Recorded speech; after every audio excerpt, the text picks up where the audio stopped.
Welcome, and thank you for joining us today. In just the past few days, America has bid farewell to some truly extraordinary individuals, legends whose influence has shaped our culture, inspired countless lives, and will continue to echo through generations. Today, we pay tribute to their remarkable journeys, celebrate their timeless achievements, and reflect on the legacies they've left behind. If their stories have ever touched your heart, I invite you to honor them by liking this video, a small gesture to help keep their memory alive. Now, let's begin this heartfelt remembrance. Connie Francis, the trailblazing pop icon whose music defined an era, passed away on July 16, 2025, at the age of 87. Born Concetta Rosa Maria Francanero on December 12, 1937, in Newark, New Jersey, Connie grew up in a working-class Italian-American family where music was woven into everyday life. From local talent shows to teenage TV appearances, one thing was clear: this young girl had something truly special. Her breakthrough came in 1958 with Who's Sorry Now. The song became an instant classic, not just a hit, but a cultural moment, and it was only the beginning. Connie Francis quickly became one of the most successful female recording artists of her time, with unforgettable hits like Stupid Cupid, Lipstick on Your Collar, My Heart Has a Mind of Its Own, and Where the Boys Are. She dominated the charts and won the hearts of millions. She wasn't just America's sweetheart, she became an international sensation. Connie recorded songs in more than a dozen languages, long before global fame was just a click away.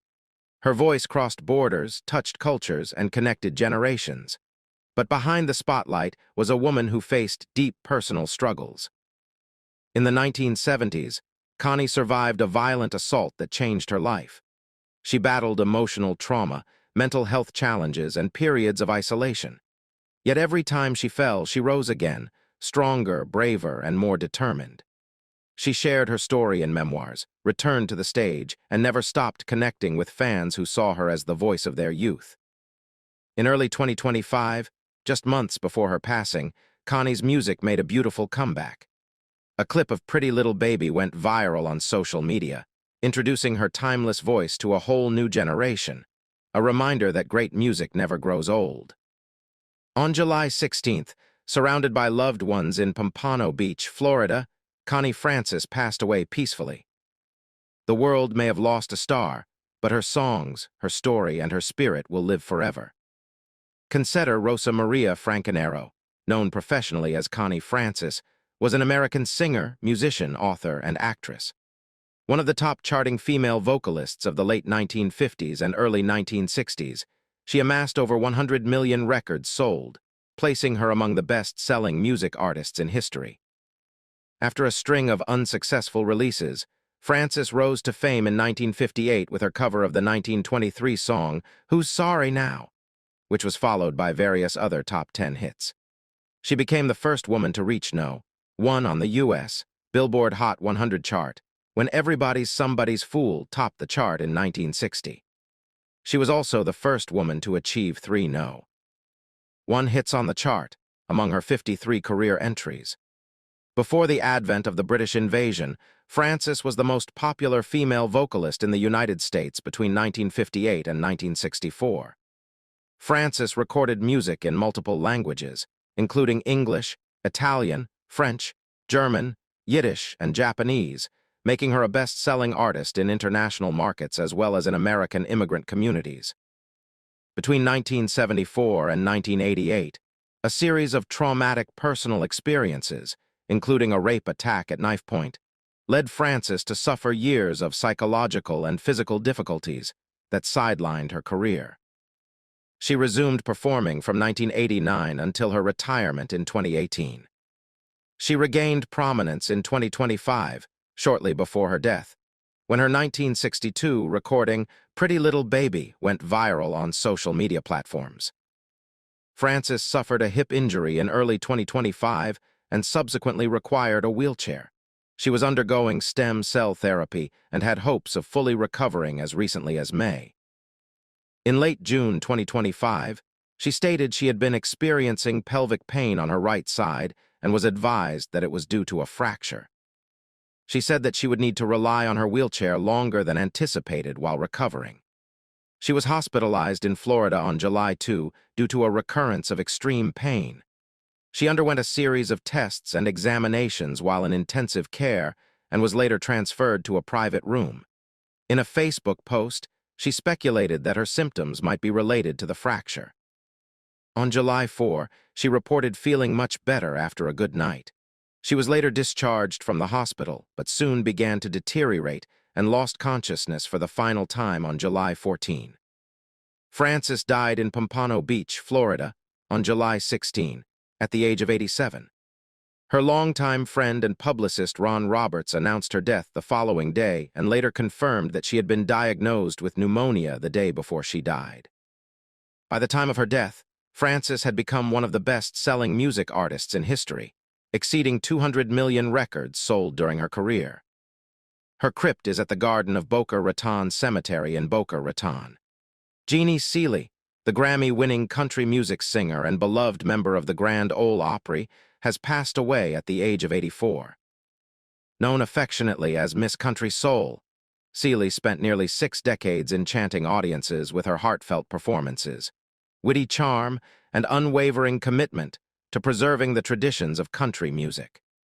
One of the most unforgettable moments in her storied career came in 1966, when she won the Grammy Award for Best Female Country Vocal Performance for her hit, Don't Touch Me. The song didn't just climb the charts, it became a country standard, solidifying her reputation as one of Nashville's most distinctive voices. With every note, she delivered emotion that balanced strength with vulnerability, leaving an indelible mark on listeners and fellow artists alike. Born on July 6, 1940 in Titusville, Pennsylvania, Seely began performing at a young age.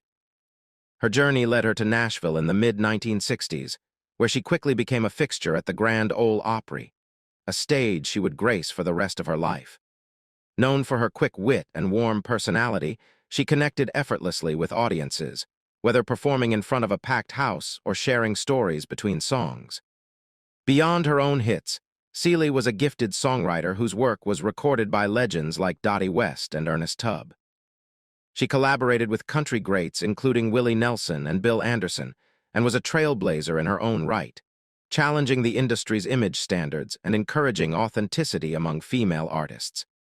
Jeannie Seely passed away on August 5, 2025, surrounded by loved ones. Her passing marks the end of an era for the Grand Ole Opry, but her voice, spirit, and influence will forever echo through its storied halls. If Jeannie Seely's voice or spirit ever touched your heart, leave a comment with the number 84, her age, or simply write R.I.P. Jeannie Seely to honor her memory and the timeless legacy she gave to country music. Even after her passing, fans continue to revisit her recordings, live performances, and unforgettable Opry moments, ensuring her legacy lives on in every heartfelt lyric, every standing ovation, and every young artist she inspired. Marilyn Jean Seely was an American singer, songwriter, record producer, and author. Primarily identified with country music, Seely found success with the Grammy Award-winning song Don't Touch Me, 1966. Her soul-inspired vocal delivery gave her the nickname of Miss Country Soul. Seely was a member of and performer on the Grand Ole Opry, having appeared more times on the program than any other performer, 5397 appearances dating back to May 1966, and including 57 years as member of the Grand Ole Opry. Born and raised in northwestern Pennsylvania, Seely had an early interest in country music, regularly appearing on local radio and television stations. After high school, she began a career in the banking industry and moved to California. Switching careers, she began writing songs that would be recorded by other artists. After being briefly signed with Challenge Records, she moved to Nashville, Tennessee, to further elevate her country music recording career. In Nashville, Seely's Don't Touch Me was released on Monument Records and reached the U.S. Country Top 5. She followed it with several more top 10 and 20 songs, including A Wanderin' Man, 1967, and I'll Love You More Than You'll Need, 1968. Seely then formed a duet musical partnership with Jack Green, and they began collaborating together in the late 1960s. Their highest-charting single was 1969, Wish I Didn't Have to Miss You, and they subsequently toured over the next decade. Her solo career continued with the popular singles Can I Sleep in Your Arms, 1973, and Lucky Ladies, 1974. After a car accident in 1977, Seely's career went on a brief hiatus and then resumed new projects. This included her appearances in the Willie Nelson film Honeysuckle Rose and acting in several stage plays, opening a Nashville bar and becoming the first female to host the Grand Ole Opry. In the 1990s, Seely returned to recording albums with a 1990 eponymous release, followed by her first album of Christmas music in 1994 called Number 1 Christmas. Her other releases included the critically acclaimed 2003 album Life's Highway. Her last studio release was 2020, An American Classic, issued on Curb Records. Seely thereafter continued to work the Grand Ole Opry and became a regular host of a weekly radio program on Sirius XM's Willie's Roadhouse broadcast. Marilyn Jean Seely was born on July 6, 1940, in Titusville, Pennsylvania, but raised on a farm near Townville, Pennsylvania. Seely was the youngest of 4 children born to Irene and Leo Seely. Her father was a farmer and worked at the Titusville steel mill. On weekends, he worked square dances and played the banjo. Her mother was a homemaker, but enjoyed singing around the house. Her family and friends often got together to pick and play music in Seely's childhood. They also listened to weekly Grand Ole Opry radio broadcasts during Seely's childhood. At age 11, Seely started performing on WMGW's local radio show in Meadville, Pennsylvania, and began performing on a local television show in Erie, Pennsylvania. Seely attended Townville High School, where she was a cheerleader and an honors student. In high school, Seely was teased for singing country music and being poor. Following her 1958 high school graduation, she worked as a stenographer and later a secretary at the Titusville Trust Company. She also took night courses at the American Banking Institute. During this time, Seely was driving during an Easter winter storm when her car got stuck in the snow. This inspired her to move to Southern California, where the climate was warmer. In 1961, Seely left for California in her MGA Roadster convertible.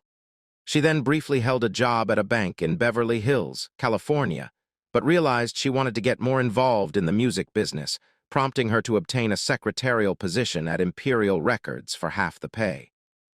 Seely also appeared on a local California television program titled Hollywood Jamboree.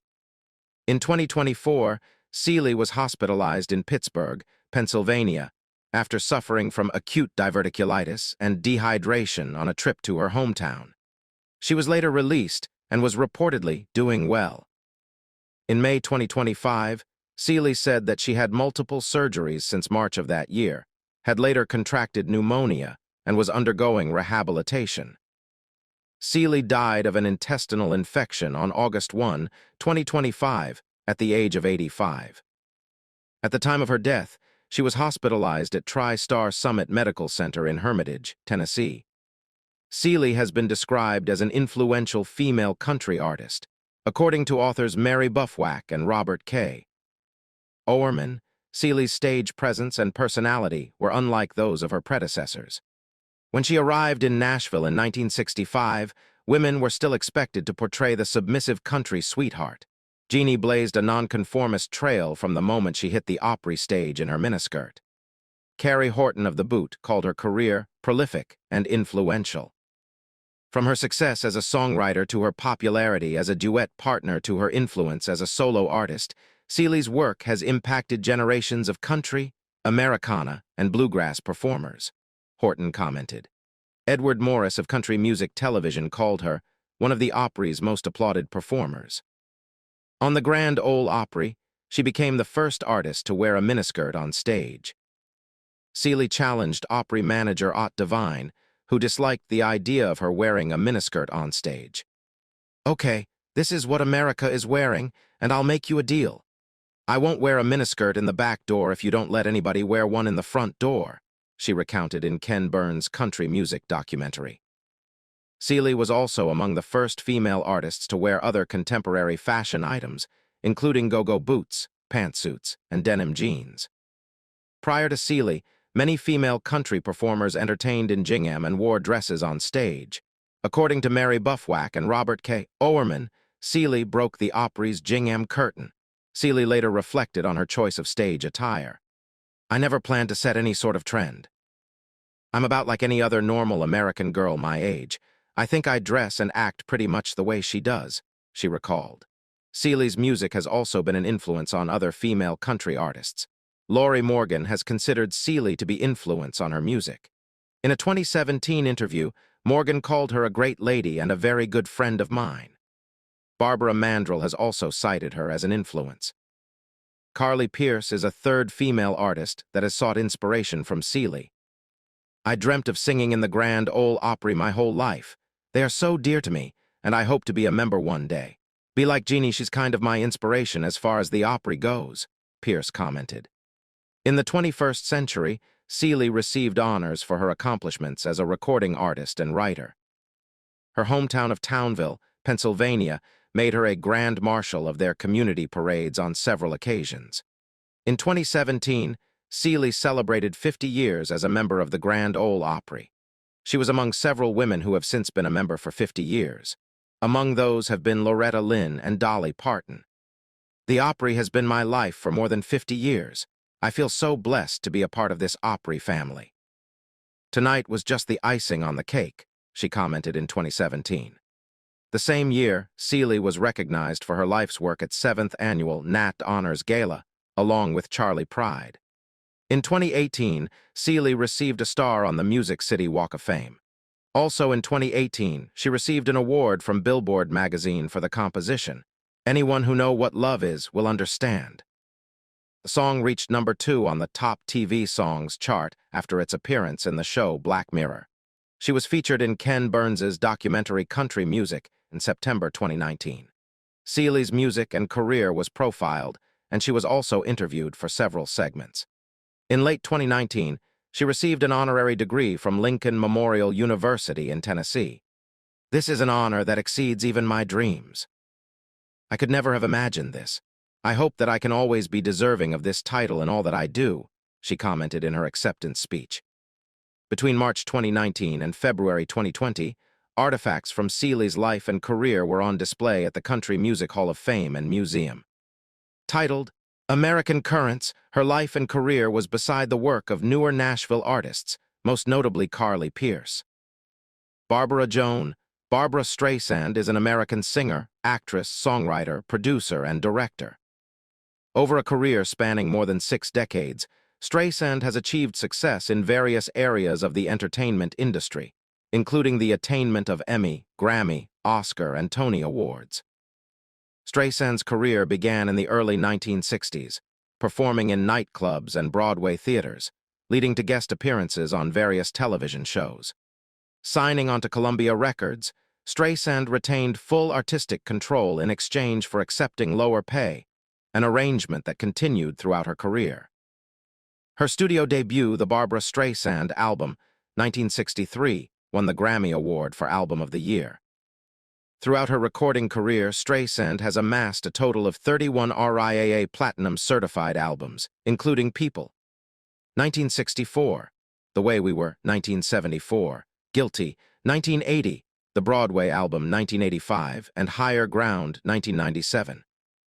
She was the first woman to score 11 #1 albums on the U.S. Billboard 200, From People to Encore, Movie Partners Sing Broadway, 2016, and remains the only artist to top the chart in 6 decades. Streisand also topped the U.S. Billboard Hot 100 with 5 singles, The Way We Were, Evergreen, You Don't Bring Me Flowers, No More Tears, Enough Is Enough, and Woman in Love.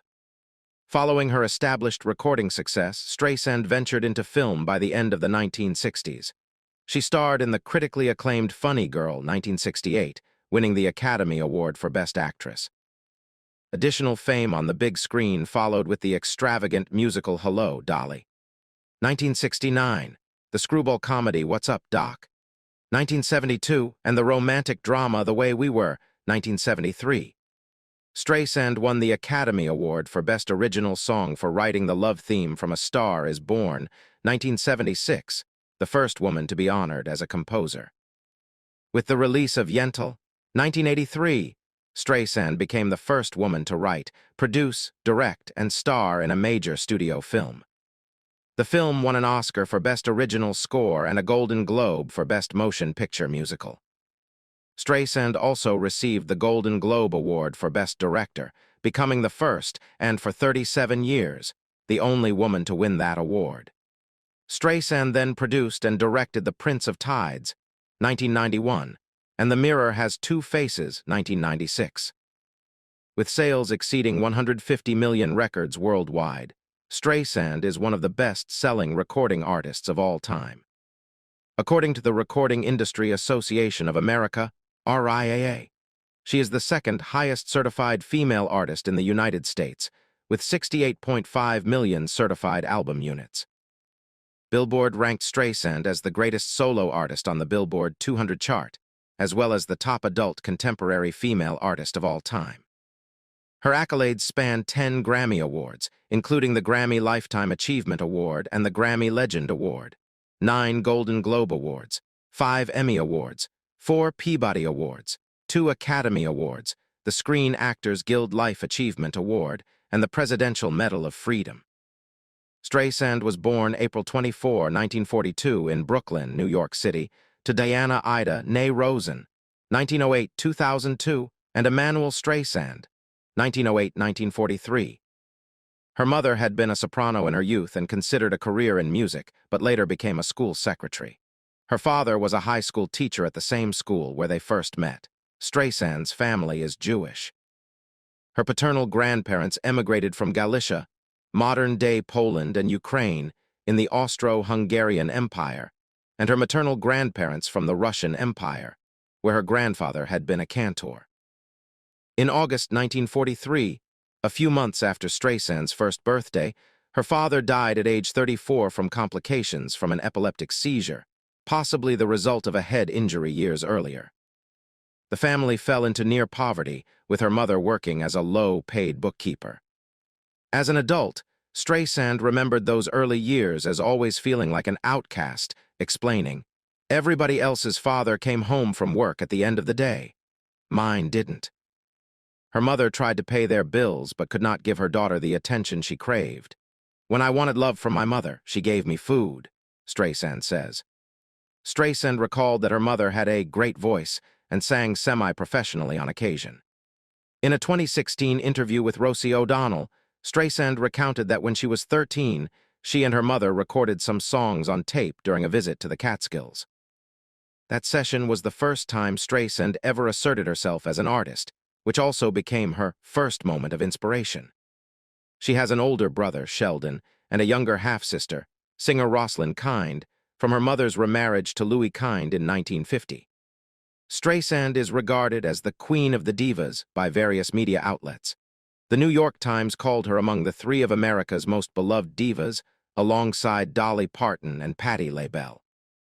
Vulture honored her enduring legacy, saying her work's influence extends to Celine Dion, the 1980s output of Lionel Richie and Luther Vandross, and the more maudlin ballads of Mariah Carey, Adele, and Whitney Houston.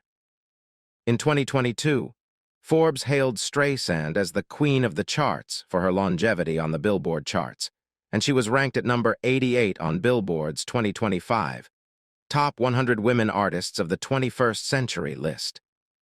The Los Angeles Times also hailed her as the most influential female vocalist and the most revolutionary of performers for being responsible for changing the rules for female performers to come. CNN listed her as one of the most romantic singers of the 20th century. In 2023, Rolling Stone ranked Streisand at number 147 on its list of the 200 greatest singers of all time. In 1997, New York Magazine acknowledged her fashion sense, saying, "She embarked on a surreal, chameleonic personal fashion quest that single-handedly began the retro revolution in the 1960s. Streisand was presented the Distinguished Merit Award by Mademoiselle in 1964 and selected as Miss Ziegfeld in 1965. In 1968, she received the Israel Freedom Medal, the highest civilian award of Israel. and she was awarded Pied Piper Award by ESCAP and Prix de l'Académie Charles Cros in 1969. Crystal Apple by her hometown city of New York. Woman of Achievement in the Arts by Anti-Defamation League in 1978. In 1984, Streisand was awarded the Women in Film Crystal Award for outstanding women who, through their endurance and the excellence of their work, have helped to expand the role of women within the entertainment industry. She received the Woman of Courage Award by the National Organization for Women, NOW, the Ordre des Arts et des Lettres and Scopus Award by American Friends of the Hebrew University. She received breakthrough awards for making films that portray women with serious complexity at the Women, Men and Media Symposium in 1991. In 1992, she was given the Commitment to Life Award by AIDS Project Los Angeles, APLA, and the Bill of Rights Award by the American Civil Liberties Union of Southern California, the Dorothy Arzner Special Recognition by Women in Film, and the Golden Plate by the Academy of Achievement. She was honored with the Harry Chapin Humanitarian Award from the ESCAP in 1994 and the Peabody Award in 1995. The same year, she was accorded an honorary doctorate in Arts and Humanities by Brandeis University. She was also awarded Filmmaker of the Year Award for Lifetime Achievement in Filmmaking by Show East and Peabody Award in 1996, Christopher Award in 1998. In 2000, President Bill Clinton presented Streisand with the National Medal of Arts, the highest honor specifically given for achievement in the arts, and Library of Congress Living Legend.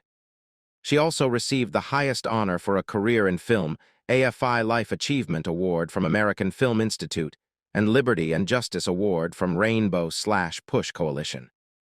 Gracie Allen Award, First Annual Jewish Image Awards in 2001, and Humanitarian Award for her years of leadership, vision, and activism in the fight for civil liberties, including religion, race, gender equality, and freedom of speech, as well as all aspects of gay rights from Human Rights Campaign in 2004.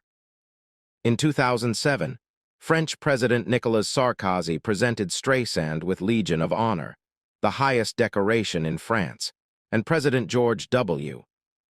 Bush presented her Kennedy Center Honors, the highest recognition of cultural achievement. In 2011, she was given Board of Governors Humanitarian Award for her efforts on behalf of women's heart health and her many other philanthropic activities. By Cedars-Sinai Heart Institute, she received the L'Oréal Paris Legend Award in 18th Elle magazine Women in Hollywood.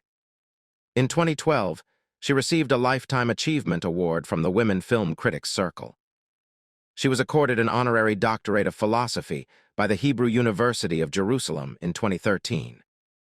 In that year, she was also recipient of the Charlie Chaplin Award for Lifetime Achievement by the Film Society of Lincoln Center as the only female artist to direct, write, produce, and star in the same major studio film, Yentl, along with a Lifetime Achievement Glamour Awards.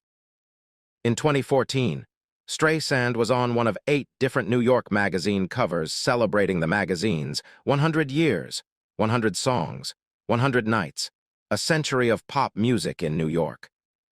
She also received the American Society of Cinematographers, ASC Board of Governors Award, the Sherry Lansing Leadership Award at the Hollywood Reporter's annual Women in Entertainment Breakfast, and came first in the 1010 Wins Iconic Celebrity Poll by CBS in 2015. In November 2015, President Barack Obama announced that Streisand would receive the Presidential Medal of Freedom, the highest civilian award of the United States. Streisand was inducted into and Hollywood Walk of Fame in 1976, Goldmine Hall of Fame in 2002, Long Island Music Hall of Fame in 2007, the Hit Parade Hall of Fame in 2009, National Museum of American Jewish History and California Hall of Fame in 2010. In 1970, she received a special Tony Award named Star of the Decade, and was selected Star of the Decade by the National Association of Theater Owners, NATO, in 1980. Star of Decade by NATO/Show West and President's Award by NARM in 1988. That year, she was also named as All-Time Favorite Musical Performer by People's Choice Awards. In 1986, Life named her as one of 5 Hollywood's Most Powerful Women. In 1998, Harris Poll reported that she is the most popular singer among adult Americans of all ages. She was also featured on VH1 100 Greatest Women of Rock and Roll, Top 100 Singers of All Time by Mojo magazine, named the century's best female singer in a Reuters/Zogby poll, and Top Female Artist of the Century by Recording Industry Association of America in 1999. In 2006, Streisand was one of honorees at Oprah Winfrey's White Tie Legends Ball. In 2015, the Daily Telegraph ranked Streisand as one of the 10 top female singer-songwriters of all time. A&E's Biography magazine ranked Streisand as one of their favorite leading actress of all time. She was also featured on the Voices of the Century list by BBC, the 100 Greatest Movie Stars of Time list compiled by People, VH1 list of the 200 Greatest Pop Culture Icons of All Time, the 100 Greatest Entertainers of All Time, ranked at 13, and the Greatest Movie Star of All Time list by Entertainment Weekly, the 50 Greatest Actresses of All Time by AMC, and Billboard Hot 100 All-Time Top Artists. Billboard also ranked Streisand as the top female Jewish musician of all time. As a gay icon, Streisand was named by The Advocate as one of the 25 coolest women and the 9 coolest women appealing to both lesbians and gay men, and was also placed among the 12 greatest female gay icons of all time by Out magazine. She was recognized as one of the top gay icons of the past 3 decades by Gay Times. During the first decade of the 21st century, the American Film Institute celebrated 100 years of the greatest films in American cinema. 4 of Streisand's songs were represented on AFI's 100 Years, 100 Songs, which highlighted America's greatest music in the movies, The Way We Were at 8, Evergreen Love Theme from A Star Is Born at 16, People at 13, and Don't Rain on My Parade at 46. Many of her films were represented on AFI's 100 Years series, AFI's 100 Years, 100 Laughs, highlighting the films and film artists that have made audiences laugh throughout the century, ranked What's Up, Doc at 61. AFI's 100 Years, 100 Passions highlighted the top 100 greatest love stories in American cinema and placed The Way We Were at 8, Funny Girl at 41, and What's Up, Doc at 68. AFI's Greatest Movie Musicals highlighted the 25 greatest American movie musicals, ranking Funny Girl at 16. The Library of Congress chose Funny Girl for preservation in the National Film Registry in December 2016. When People was selected in March 2017 for preservation in the National Recording Registry, Streisand said she was humbled to have the song honored as part of the flow of our nation's culture. Terry Gene Bollea, better known by his ring name Hulk Hogan, was an American professional wrestler and media personality. Hogan was widely regarded as one of the greatest and globally most recognized wrestling stars of all time. He won multiple championships worldwide, most notably being a 6-time WWF champion. He is best known for his work in the World Wrestling Federation, WWF, now WWE, and World Championship Wrestling, WCW. He also competed in promotions such as Total Nonstop Action Wrestling, TNA, the American Wrestling Association, OWA, and New Japan Pro Wrestling, NJPW. Known for his showmanship, large physique, and trademark blonde American Fu Manchu mustache and bandanas, Hogan began training in 1977 with Championship Wrestling from Florida and achieved global stardom after joining the WWF in 1983. His heroic, all-American persona helped usher in the 1980s professional wrestling boom, during which he headlined 8 of the first 9 editions of WWF's flagship annual event, WrestleMania, and regularly headlined Saturday night's main event. His first reign as WWF champion lasted 1474 days, the 3rd longest in the title's history, and he became the first wrestler to win back-to-back Royal Rumbles in 1990 and 1991. In 1994, Hogan joined WCW and won the WCW World Heavyweight Championship 6 times. His reinvention as the villainous Hollywood Hogan and leadership of the New World Order, NWO, revitalized his career, and significantly contributed to the success of the Monday Night War wrestling boom of the late 1990s, including 3 headline appearances at Stackade. Hogan returned to WWF in 2002, after WWF acquired WCW, winning the undisputed WWF Championship for a then-record equaling 6th reign before departing in 2003. He was inducted into the WWE Hall of Fame in 2005, and a second time in 2020 as part of the NWO. Outside wrestling, Hogan appeared in films such as Rocky Roman III, 1982, No Holds Barred, 1989, and Suburban Commando, 1991, and starred in television shows including Thunder in Paradise and Hogan Knows Best. He also fronted the wrestling boot band. Their sole record, Hulk Rules, reached number 12 on the Billboard Top Kid audio chart in 1995. Several controversies damaged Hogan's public image. In 1994, he acknowledged using anabolic steroids dating back to 1976 and admitted to discouraging efforts to unionize professional wrestlers. In 2012, the internet media company Gawker published portions of a sex tape, which later had portions leak in which Hogan was heard using racial slurs. Hogan sued Gawker, which was found liable and subsequently declared bankruptcy. Despite this legal victory, Hogan's reputation has been described as permanently tarnished, a view reflected in the mixed public reaction to his death in July 2025. Hogan was born in Augusta, Georgia, on August 11, 1953, the son of construction foreman Pietro Peter Balia, December 6, 1913, December 18, 2001, and homemaker and dance teacher Vernice Ruth, née Moody, January 16, 1920, January 1, 2011. Hogan was of Italian, Panamanian, Scottish, and French descent. His paternal grandfather, also named Pietro, was born in 1886 in Sigliano, province of Vercelli in Piedmont. Hogan had an older brother named Alan, 1947-1986, who died at the age of 38 from a drug overdose. When he was 1.5 years old, his family moved to Port Tampa, Florida. As a boy, he was a pitcher in Little League Baseball. Hogan attended Robinson High School.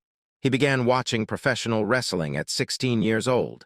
While in high school, he revered Dusty Rhodes, and he regularly attended cards at the Tampa Sportatorium. It was at one of those wrestling cards where he first noticed superstar Billy Graham and began looking to him for inspiration. Since he first saw Graham on TV, Hogan wanted to match his inhuman look. Hogan was also a musician, spending a decade playing fretless bass guitar in several Florida-based rock bands. He went on to study at Hillsborough Community College and the University of South Florida. After music gigs began to get in the way of his time in college, he dropped out of the University of South Florida. Eventually, Hogan and 2 local musicians formed a band called Ruckus in 1976. The band soon became popular in the Tampa Bay region. During his spare time, Hogan worked out at Hector's Gym in the Tampa Bay area, where he began lifting. Many of the wrestlers who were competing in the Florida region visited the bars where Ruckus was performing. Among those attending his performances were Jack and Gerald Briscoe. On May 14, 2025, Hogan underwent a 4-level anterior cervical discectomy and fusion operation.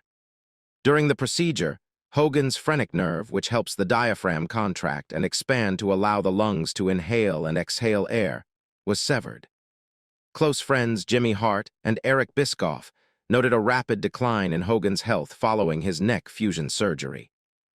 Hart shared that Hogan avoided visitors to prevent infection, while Bischoff recalled Hogan sounding weak and expressing embarrassment over his condition. On June 18, 2025, radio host Bubba the Love Sponge reported that Hogan was seriously ill in the hospital and might not make it. Hogan died at his Clearwater, Florida, home on the morning of July 24, 2025, at the age of 71.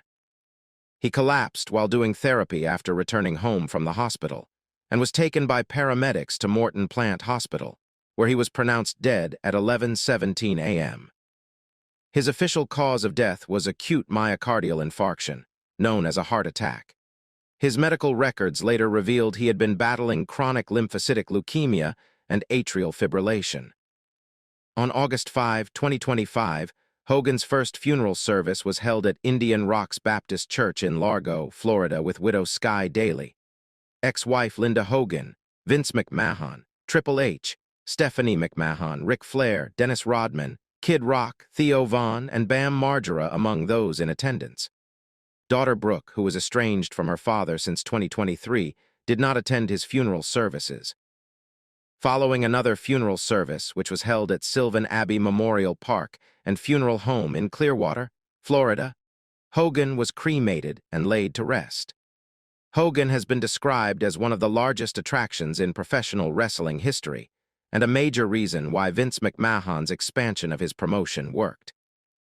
Wrestling historian and journalist Dave Meltzer stated that, "You can't possibly overrate his significance in the history of the business, and he sold more tickets to wrestling shows than any man who ever lived." Hogan himself had previously said he is the second greatest wrestler ever, after Ric Flair, although Chris Jericho has stated that Hogan is a better worker than Flair, and that working with him was one of the favorite moments of Jericho's career.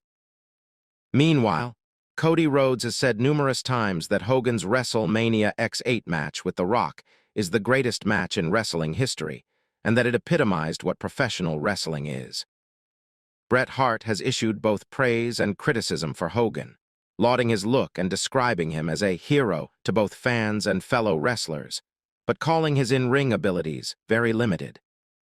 Following Hogan's death on July 24, 2025, many wrestlers paid tribute to Hogan on social media, such as Vince McMahon, The Rock, The Undertaker, Steve Austin, Rob Van Dam, Shawn Michaels, John Cena, Triple H, Ric Flair, Kane, Sting, Jake Roberts, Ted DiBiase Sr., Kurt Angle, The Miz, Matt Hardy, and many other wrestlers. Hogan was also remembered by people outside professional wrestling, like actor Sylvester Stallone, UFC President Dana White, and U.S. President Donald Trump. Ron DeSantis, governor of Hogan's home state of Florida, declared August 1 as Hulk Hogan Day and ordered flags at the Florida state capitol flown at half-staff. WWE honored Hogan with multiple tributes, first on the July 25 episode of SmackDown, then on the following episodes of Raw and NXT, and also at SummerSlam. Meanwhile, TNA dedicated its July 24 episode of Impact to Hogan. In NJPW, Hogan was given a 10-bell salute, as well as a tribute ceremony, during the sixth night of the G1 Climax 35 tournament on July 26. 2 days later, Hogan was honored on AEW Collision with a tribute from former WCW commentator Tony Schiavone. At the same time, many sources noted his complicated legacy due to his backstage politics, his racial comments, and his support for Donald Trump. Mark Henry, who was critical of Hogan following his racism scandal, spoke of his legacy after his death. Regardless of his shortcomings, it didn't make him less of a wrestler. It didn't make him less of an entertainer. It's never going to take away from his greatness. Troy Garth Brooks, born February 7, 1962, is an American country singer and songwriter. His integration of pop and rock elements into the country genre has earned him his immense popularity, particularly in the United States, with success on the country music single and album charts, multi-platinum recordings, and record-breaking live performances, while also crossing over into the mainstream pop arena. Brooks is the only artist in music history to have released 9 albums that were certified diamond by the Recording Industry Association of America, surpassing the Beatles' former record of 6.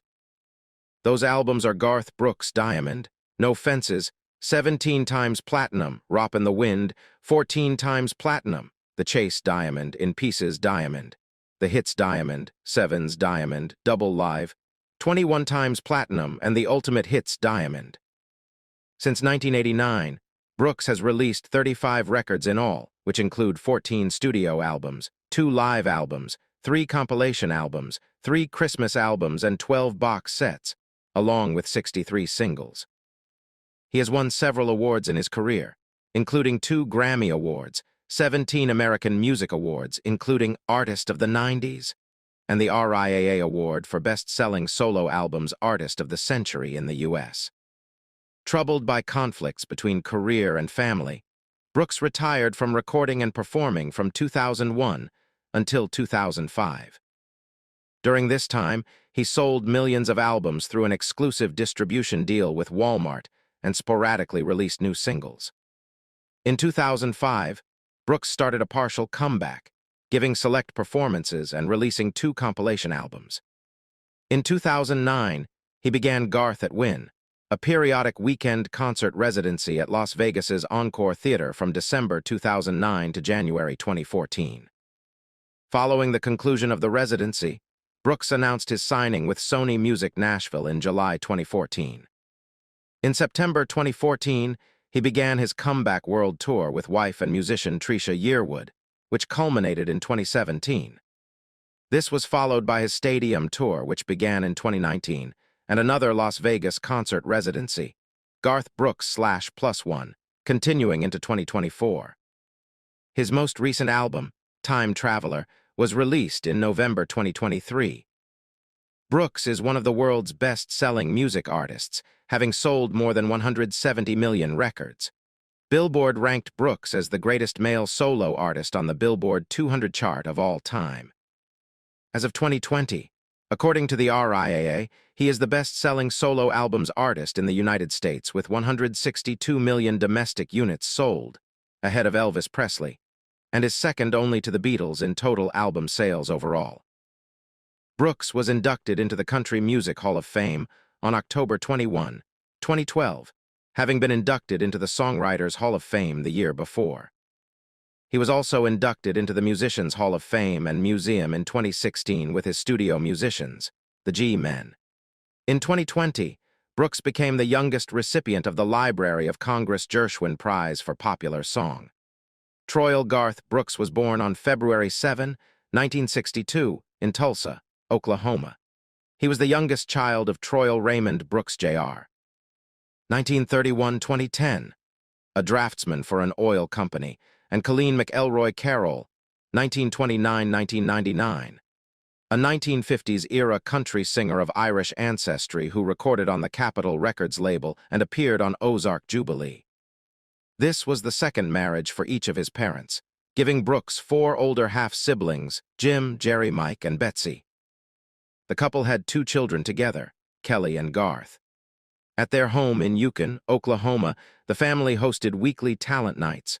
All of the children were required to participate, either by singing or doing skits. Brooks learned to play both the guitar and banjo. As a child, Brooks often sang in casual family settings, but his primary focus was athletics. In high school, he played football and baseball and ran track and field. He received a track scholarship to Oklahoma State University in Stillwater, where he competed in the javelin. At nights, he worked as a bouncer at a local bar and formed his own band, Santa Fe, learning to play whatever the college audience wanted. Brooks graduated in 1984 with a degree in advertising. His roommate, Ty England, later played guitar in his road band until going solo in 1995. Dolly Rebecca Parton, born January 19, 1946, is an American singer, songwriter, actress, philanthropist, and businesswoman. After achieving success as a songwriter for other artists, Parton's debut album, Hello, I'm Dolly, was released in 1967, commencing a career spanning 60 years and 50 studio albums. Referred to as the Queen of Country, Parton is one of the most honored female country performers of all time and has received various accolades, including 11 Grammy Awards and a Primetime Emmy Award, as well as nominations for 2 Academy Awards, 6 Golden Globe Awards, and a Tony Award. Parton has sold more than 100 million records worldwide, making her one of the best-selling music artists of all time. Her music includes Recording Industry Association of America, RIAA Certified Gold, Platinum, and Multi-Platinum Awards. She has had 25 singles reach No. 1 on the Billboard Country Music charts, a record for a female artist, tied with Reba McEntire. She has 44 career top 10 country albums, a record for any artist, and she has 110 career charted singles over the past 40 years. Her 49th solo studio album, Rockstar, 2023, became her highest-charting Billboard 200 album, peaking at number 3. Parton has composed over 3,000 songs, including I Will Always Love You, a 2-time U.S. country chart topper and an international hit for Whitney Houston, Jolene, Coat of Many Colors, and 9 to 5. As an actress, she has starred in the films 9 to 5, 1980, and The Best Little Whorehouse in Texas, 1982, for each of which she earned Best Actress Golden Globe nominations, as well as Rhinestone, 1984, Steel Magnolias, 1989, Straight Talk, 1992, and Joyful Noise, 2012. Parton is one of the few performers to receive at least one competitive nomination for each EGOT Award, Emmy, Grammy, Oscar, and Tony. With her Grammy and Emmy wins, along with her non-competitive Jean Hersholt Humanitarian Award, an honorary Oscar, she is only a Tony Award away from achieving EGOT status. She was honored with a star on the Hollywood Walk of Fame in 1984, the National Medal of Arts in 2004, the Kennedy Center Honors in 2006, the Grammy Lifetime Achievement Award in 2011, and the Academy Honorary Award in 2025. In 1986, Parton was inducted into the Nashville Songwriters Hall of Fame. In 2021, she was included on the Time 100, Time's annual list of the 100 most influential people in the world. She was ranked at No. 27 on Rolling Stone's 2023 list of the 200 greatest singers of all time. Outside of her work in the music and film industries, Parton co-owns the Dollywood Company, which manages a number of entertainment venues including the Dollywood Theme Park, the Splash Country Water Park, and a number of dinner theater venues such as the Dolly Parton Stampede and Pirate's Voyage. She has founded a number of charitable and philanthropic organizations, chief among them being the Dollywood Foundation, who manage a number of projects to bring education and poverty relief to East Tennessee, where she was raised. Dolly Rebecca Parton was born on January 19, 1946, in a one-room cabin on the banks of the Little Pigeon River in Pittman Center, Tennessee. She is the fourth of 12 children born to Avie Lee Caroline (née Owens), 1923-2003, and Robert Lee Parton, Sr., 1921-2000. Parton's middle name comes from her maternal great-great-grandmother Rebecca, née Dunn, Whitted. Parton's father, known as Lee, worked in the mountains of East Tennessee, first as a sharecropper and later tending his own small tobacco farm and acreage. He also worked construction jobs to supplement the farm's small income.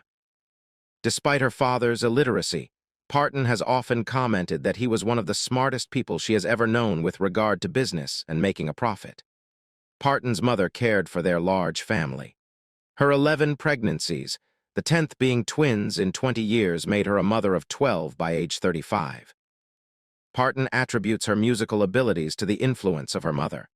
Often in poor health, she still managed to keep house and entertain her children with Smoky Mountain folklore and ancient ballads. Having Welsh ancestors, Avie Lee knew many old ballads that immigrants from the British Isles brought to southern Appalachia in the 18th and 19th century. Avie Lee's father, Jake Owens, was a Pentecostal preacher, and Parton and her siblings all attended church regularly. Parton has long credited her father for her business savvy and her mother's family for her musical abilities. When Parton was a young girl, her family moved from the Pittman Center area to a farm up on nearby Locust Ridge. Most of her cherished memories of youth happened there. Today, a replica of the Locust Ridge cabin resides at Parton's namesake theme park, Dollywood.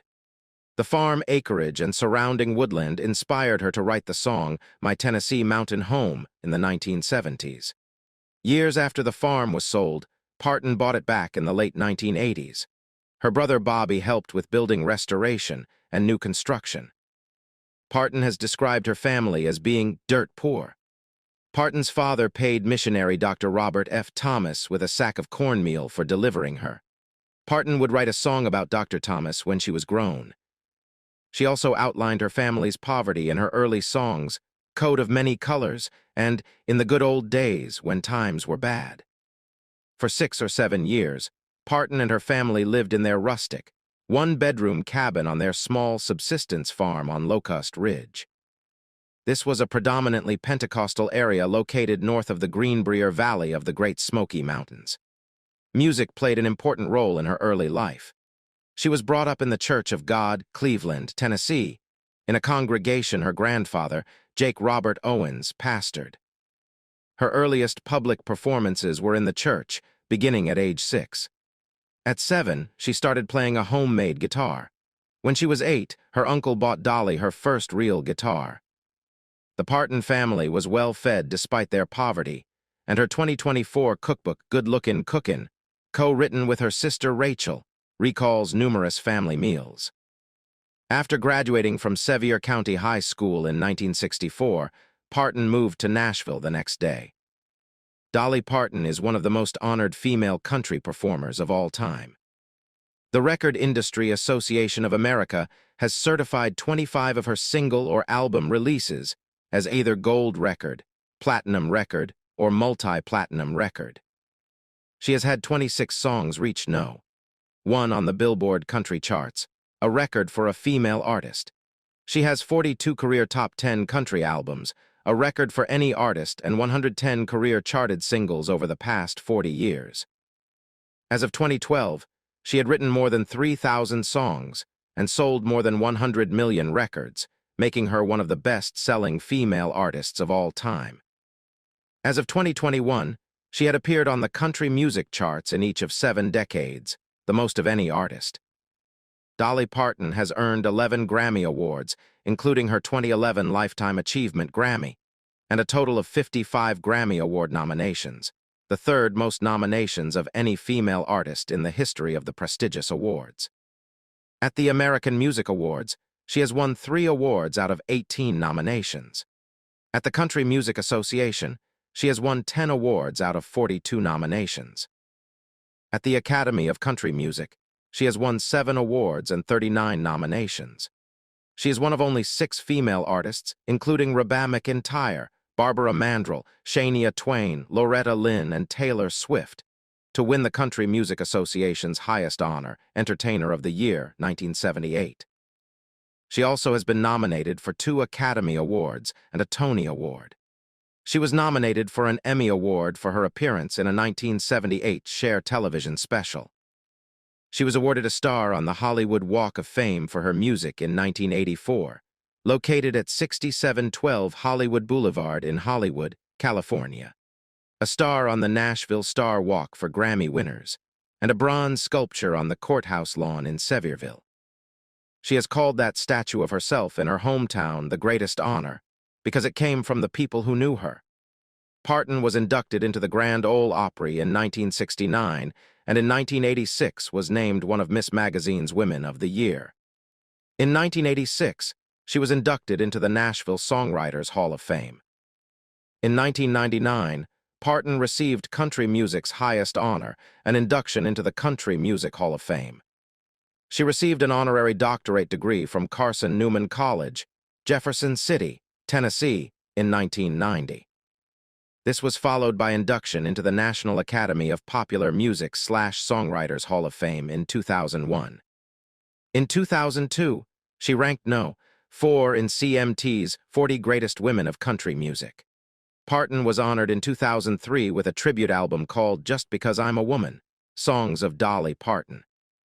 The artists who recorded versions of Parton's songs included Melissa Etheridge, I Will Always Love You, Alison Krauss, 9 to 5, Shania Twain, Coat of Many Colors, Meshel Ndegeocello, 2 Doors Down, Norah Jones, The Grass is Blue, and Sinead O'Connor, Dagger Through the Heart. Parton herself contributed a re-recording of the title song, originally the title song for her first RCA album in 1968. Parton was awarded the Living Legend Medal by the U.S.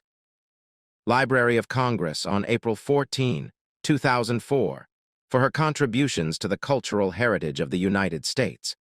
She is also the focus of a Library of Congress collection exploring the influences of country music on her life and career. The collection contains images, articles, sheet music, and more. In 2005, she was honored with the National Medal of Arts, the highest honor given by the U.S. government for excellence in the arts. The award is presented by the U.S. President, On December 3, 2006, Parton received the Kennedy Center Honors from the John F. Kennedy Center for the Performing Arts for her lifetime of contributions to the arts. During the show, some of country music's biggest names came to show their admiration. Carrie Underwood performed Islands in the Stream with Rogers, Parton's original duet partner. Cross performed Jolene and duetted Coat of Many Colors with Twain. McIntyre and Reese Witherspoon also came to pay tribute.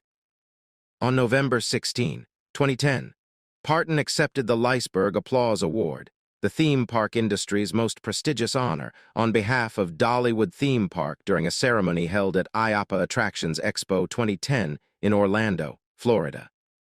In 2015, a newly discovered species of lichen found growing in the southern Appalachians was named Japewiella dollipartoniana in honor of Parton's music and her efforts to bring national and global attention to that region. In 2018, Parton received a second star on the Hollywood Walk of Fame, inducted alongside Linda Ronstadt and Emmylou Harris in recognition of their work as a trio. Parton was also recognized in the Guinness World Records 2018 edition for holding records for the most decades with a top 20 hit on Billboard's Hot Country Songs chart and most hits on Billboard's Hot Country Songs chart by a female artist. In 2020, Parton received a Grammy Award for her collaboration with For King and Country on their song, God Only Knows. In 2021, she was included on the Time 100 Times annual list of the 100 most influential people in the world. The New York Times called her among the 3 of America's most beloved divas, alongside Patti LaBelle and Barbra Streisand. During the Trump presidency, Parton turned down the Presidential Medal of Freedom twice due to her husband's illness and the ongoing pandemic. Parton turned down the Presidential Medal of Freedom a third time during the Biden presidency to avoid the appearance of politics. In response to a 2021 proposal by the Tennessee legislature to erect a statue of Parton, she released a statement asking the legislature to remove the bill from consideration, saying, "Given all that is going on in the world, I don't think putting me on a pedestal is appropriate at this time." In late 2022, Parton received a $100 million Courage and Civility Award from the founder of Amazon, Jeff Bezos. According to Bezos, the award was given to Parton because of her charity work focused on improving children's literacy around the world. In 2023, Parton was awarded American Library Association honorary membership. Parton is a Kentucky colonel, awarded to her by the governor of Kentucky. She was ranked at No. 27 on Rolling Stone's 2023 list of the 200 greatest singers of all time. Asteroid 10,731, Dolly Parton, the former 1998 BL3, was named in her honor in 2022.